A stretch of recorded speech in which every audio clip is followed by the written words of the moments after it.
Assuntos principais do livro dos Juízes. 300 anos de opressão e livramentos. O livro dos Juízes é o 7º livro da Bíblia, tem 21 capítulos e 618 versículos, e o autor não é identificado. Depois da morte de Josué, houve vulnerabilidade no governo da nação israelita, e cada uma das 12 tribos se tornaram independentes. Então, adotaram um direito político de uma associação estável de estados soberanos, sob a dependência de um governo central de forma teocrática, porque consideravam que o próprio Deus era o governo da nação. Mas o povo perdeu o temor a Deus e caíram na prática do pecado da idolatria. Ficaram sem liderança espiritual e sem a orientação divina. Então, os israelitas passaram a ser um povo caracterizado pela ausência da organização governamental e foram afligidos de maneira eventual por guerras civis, enquanto os seus inimigos vizinhos faziam constantemente investidas para exterminá-los. Esta foi uma das principais razões porque o povo hebreu se desenvolvia lentamente. Quando os filhos de Israel deixaram ao Senhor e se curvaram aos deuses de Baal e Astarote, provocaram a ira a Deus. E pela ausência da presença do Senhor, o povo hebreu caiu na mão dos seus inimigos roubadores e passaram um grande aperto. Foram oprimidos por 8 anos pelo rei da Mesopotâmia, Cusã-Risataim. E o povo clamaram ao Senhor. E o Senhor levantou um libertador, o primeiro juiz de Israel, chamado Otaniel, que libertou o povo de Deus da mão deste rei sírio malvado e usurpador. E por 40 anos houve paz em Israel. Depois da morte de Otaniel, o povo hebreu novamente se curvaram e adoraram a deuses pagãos. E o Espírito de Deus se ausentou novamente e sobreveio aos israelitas um grande mal.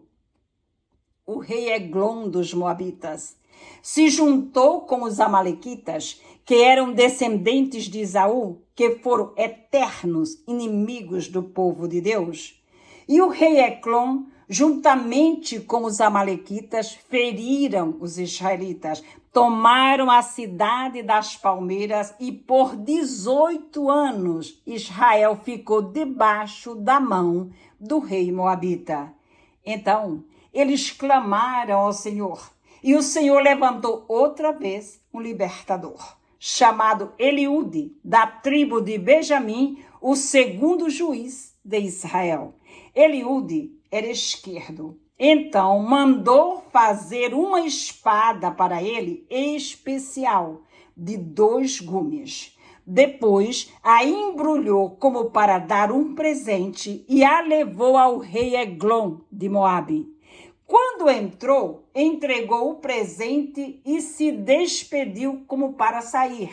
E as pessoas que estavam juntas saíram também com ele. Mas Eliúde voltou sozinho e sem ninguém vê-lo. Foi até o rei Eglon e cravou a espada de 2 gumes nas suas entranhas. Saiu e fechou a porta do cenáculo. O povo lá fora esperaram pelo rei e não o viram sair. Voltaram e a porta estava fechada. Então arrombaram a porta e, quando entraram, viram que o rei estava morto. E assim Israel seguiu guerreando e venceu os moabitas e venceu os amalequitas, e o povo de Deus ficaram sossegados por 80 anos. Mas, quando Eliúde morreu, os israelitas voltaram à prática do pecado da idolatria e, novamente, a presença do Senhor se ausentou da nação. Neste tempo, o rei de Canaã era Jabim, e o capitão do seu exército se chamava Sísera. Sísera tinha um excelente equipamento de guerra. Possuía 900 carros de ferro, como também todas as suas espadas eram de ferro. Enquanto o exército de Israel, seus carros e espadas eram de madeira. E o povo de Israel caíram na mão do rei Jabim por 20 anos. Depois de tanto sofrimento e opressão na mão do malvado rei de Canaã, quem era descendente de Nimrod, fundador de Babel e a sua torre.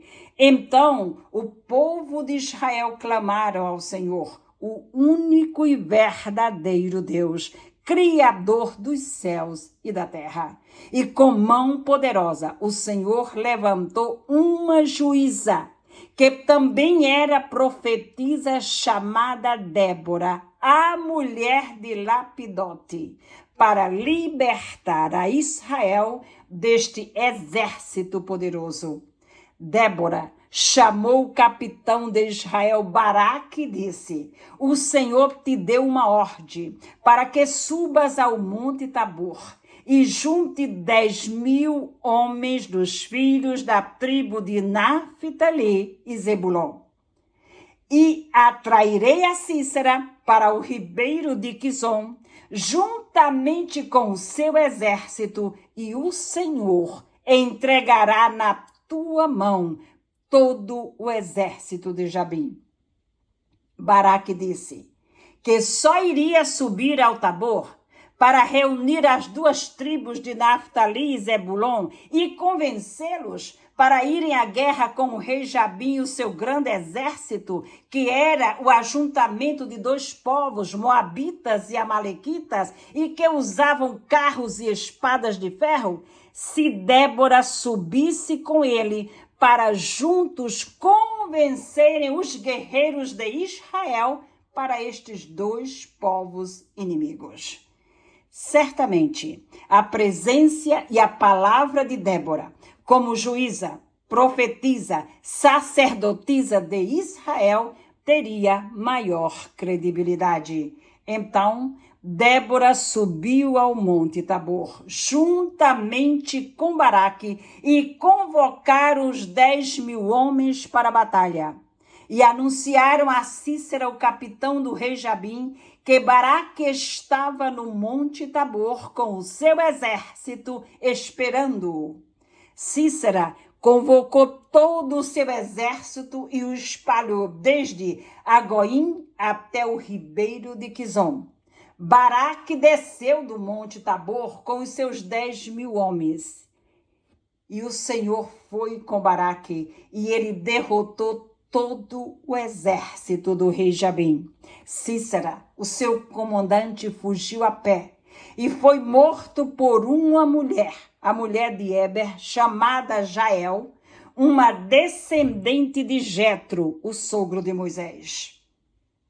40 anos depois, o povo israelita se esqueceram do cuidado e dos livramentos do Senhor e voltaram a praticar idolatria.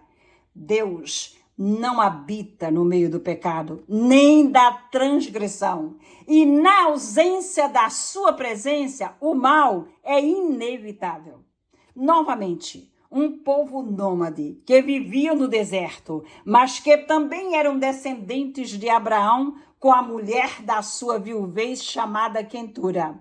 Os midianitas se uniram aos amalequitas, que eram filhos de Elifaz, o filho de Esaú, e prevaleceram sobre Israel.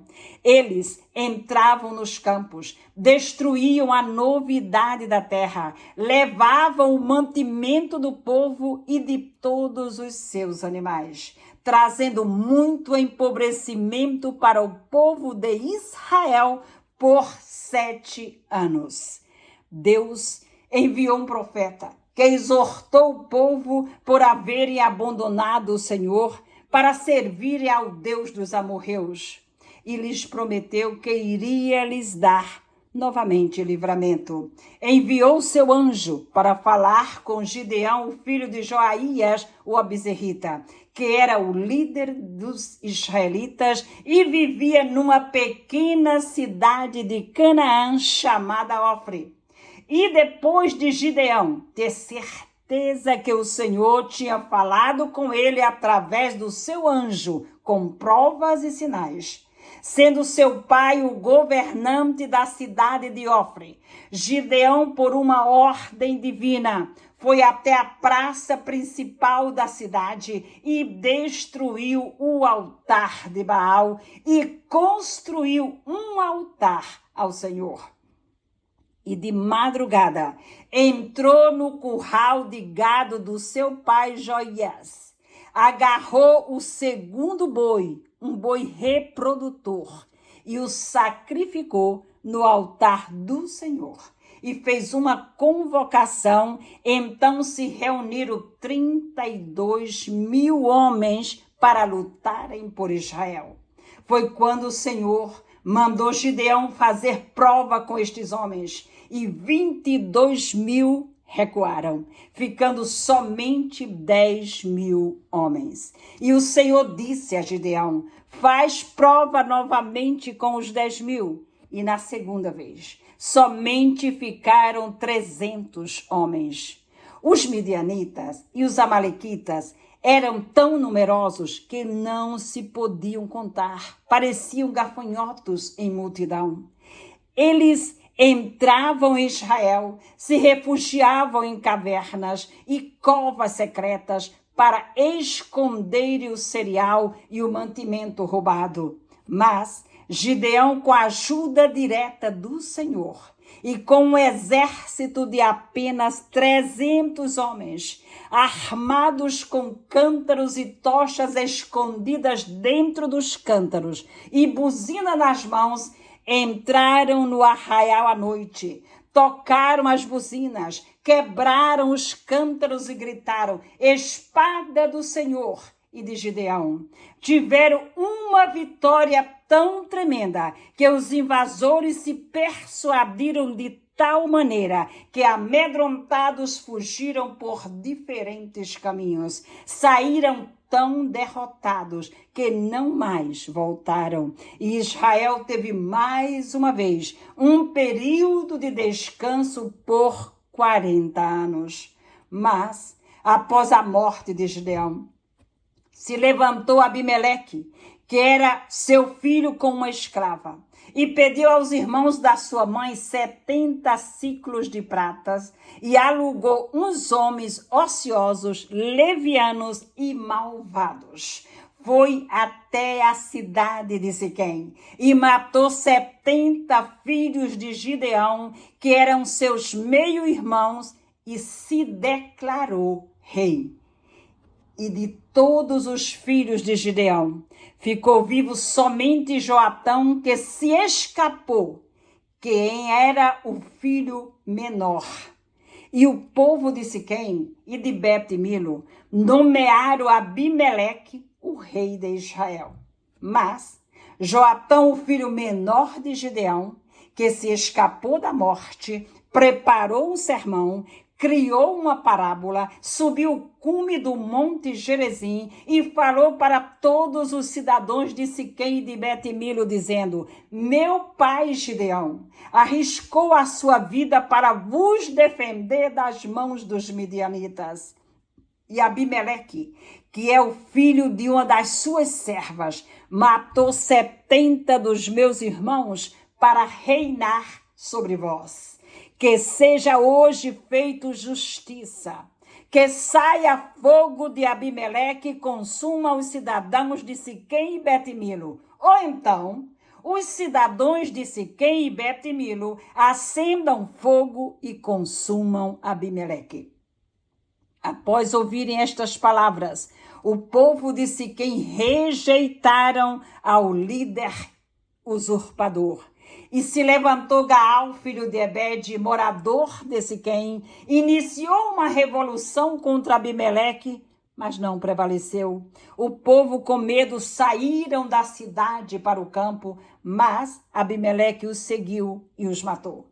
Também matou os que estavam na cidade e semeou sal sobre ela. Outros cidadãos se refugiaram na torre de Siquém. Abimeleque, com os seus homens malvados e maléficos, cortaram ramas, puseram junto da fortaleza, colocaram fogo e mais de 1.000 pessoas morreram queimados. Então se reuniram todas as pessoas da cidade de Siquém que haviam sobrevivido e se refugiaram numa outra torre que estava no centro da cidade e fecharam as portas. Abimeleque foi até a torre para colocar fogo, mas uma mulher lançou uma pedra sobre a sua cabeça e lhe quebrou o crânio. Imediatamente, Abimeleque chamou um dos seus moços e pediu que desembainhasse sua espada e lhe matassem, para que não se diga que foi morto por uma mulher. Deus fez tornar a Abimeleque todo o mal que ele havia feito aos seus irmãos. E depois da sua morte, o Senhor levantou outro juiz sobre Israel chamado Tolá, o líder da tribo de Isacar, que julgou a Israel por 23 anos e morreu. O Senhor levantou novamente o 7º juiz de Israel da terra de Gileade, chamado Jair, e reinou sobre Israel por 22 anos e morreu.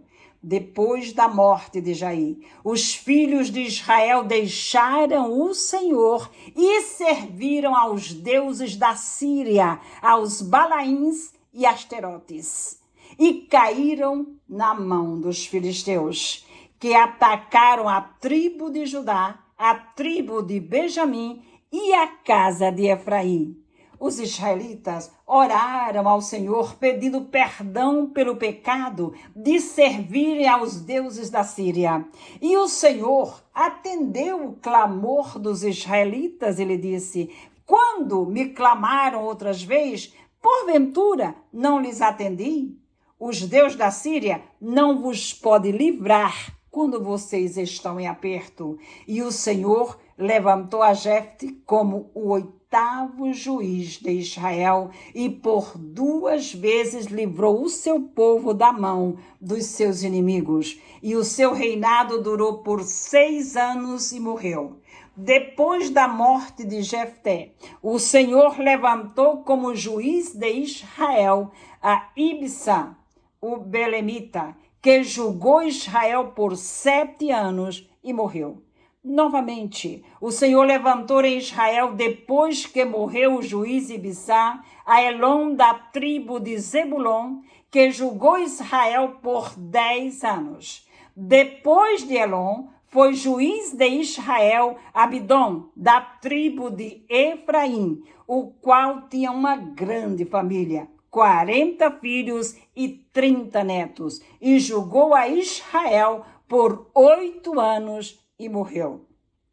Após a morte de Abidom, os israelitas voltaram a servir a outros deuses e caíram nas mãos dos filisteus por 40 anos. Foram 4 décadas de sofrimento do povo de Deus. O Senhor enviou o seu anjo para falar com a mulher de um homem da tribo de Dan, chamado Manoá. A sua mulher era estéril e o anjo lhe disse para que ela não tomasse vinho ou outra bebida forte, nem comesse nada imundo, porque ela iria conceber um filho que não deveria passar navalha na sua cabeça, porque seria narizeu, e que este filho iria livrar a Israel das mãos dos filisteus. A mulher de Manoá acreditava que tinha sido um homem quem falou com ela,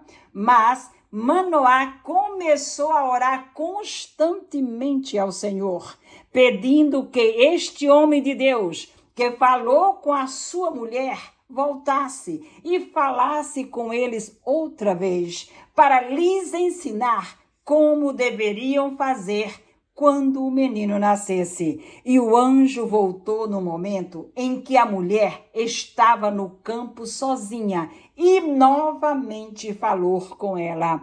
Quando Manoá soube do retorno do homem, seguiu a sua mulher e encontrou o homem e lhe perguntou: eres tu quem falas com a minha mulher? E o anjo lhe disse: sim. Então, ensina-nos como devemos fazer quando o menino nascer. E o anjo disse: faze tudo o que já tenho dito à tua mulher. Manoá imediatamente decidiu matar um cabrito para oferecer-lhe. E o anjo do Senhor, que parecia ser um homem, falou com ele e disse: não comerei o teu pão. Se fizeres um holocausto, oferecerás ao Senhor. Neste momento, os olhos de Manoá foram abertos e ele viu que estava falando com um anjo do Senhor. Imediatamente perguntou: como é o teu nome? E o anjo lhe disse: Maravilhas. E aconteceu que quando Manoá acendeu o altar do holocausto e as chamas começaram a subir, o anjo do Senhor se envolveu e subiu junto com as chamas para o céu. Manoá e sua mulher caíram com os seus rostos em terra e pensaram que iriam morrer, porque disseram: eis que vimos o anjo do Senhor. Mas a mulher de Manoá disse: não será assim, porque o Senhor recebeu o nosso holocausto. E ela concebeu e teve um filho e chamou o seu nome Sansão. Nunca mais o anjo do Senhor apareceu para Manoá nem para a sua mulher. Sansão foi o último juiz do livro de Juízes que julgou Israel por 20 anos, mas ele foi designado por Deus antes do seu nascimento com a missão de livrar o seu povo da mão dos filisteus. E o Senhor o revestiu de uma força sobre-humana e aconteceram deslumbrantes realizações, mas pela grande fraqueza de Sansão, ele foi enganado por uma mulher vulgar por quem sentia uma grande paixão. A mesma lhe entregou nas mãos dos filisteus. E houveram acontecimentos infortúnio e catastrófico. Mas, quando Sansão estava nas mãos dos filisteus, eles reuniram todos os seus príncipes para festejarem prazerosamente no templo de Dagom e ofereceram um sacrifício ao seu Deus, dizendo: tu nos entregaste a Sansão, o juiz de Israel, nas nossas mãos. E mandaram buscá-lo para se divertirem rindo dele na festa, porque estava cego. Sansão orou ao Senhor, pediu que lhe desse força uma vez mais, porque ele iria derrubar o templo de Dagom, matar todos os líderes dos filisteus. E abraçou com as duas colunas principais do templo. Colocou a sua mão direita e a esquerda em cada uma delas e derrubou o templo de Dagom. Morreram todos os príncipes dos filisteus, juntamente com todas as pessoas que ali estavam, e morreu também Sansão. Foi tão grande o número de mortos que o país ficou sem governo. E Israel foi totalmente livre das mãos dos seus inimigos filisteus.